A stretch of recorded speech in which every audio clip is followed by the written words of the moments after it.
Hello' everyone, আজি আকৌ এটা সৰুকৈ ভিডিঅ' আৰম্ভ কৰিছোঁ। সকলোৱে ভিডিঅ'টো শেষলৈকে চাই যাব। আৰু এতিয়া 6:30 বাজিছে, মই গা পা ধুই কৰি আজৰি হ'লোঁ। আৰু এতিয়া দেহা কলেজলৈ পঠিয়ালোঁ। 7:30মান বাজিছে, তাক ৰুটি বনাই কৰি খুৱাই কৰি পঠিয়াই মই এতিয়া চাহ একাপ খাব লৈছোঁ। আৰু আজি কাপোৰ অলপমান ধুব লগা আছে। আৰু কানি কাপোৰ ধুই পেলাই আহিলোঁ। আহি কৰি দুপৰীয়া ভাত সাজু বনালোঁ। আৰু আপোনালোকৰ আগত ভাবিছোঁ আজি দুপৰীয়া থালিখন দেখাওঁ বুলি। চাওকচোন কিমান ভাল লাগিছে দেখি, নহয়নে বাৰু?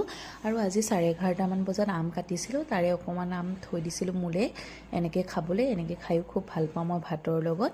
আৰু এতিয়া ভাত পানী খাই বৈ আজৰি হৈ পেলাই নগাঁৱলৈ যাব লাগিব। আৰু এয়া নগাঁও আহি পালোহি। দেহাই ফুচকা খাবলৈ লৈছে, গতিকে মই এইখিনিতে ৰৈ আছোঁ। বজাৰ অলপমান আছে।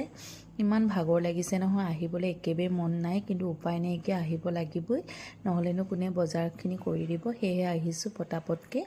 আৰু এতিয়া মই ম'ম' খাবলৈ বহিছোঁ। মই বোলো ম'ম'কে খাই যাওঁ, কাৰণ ঘৰত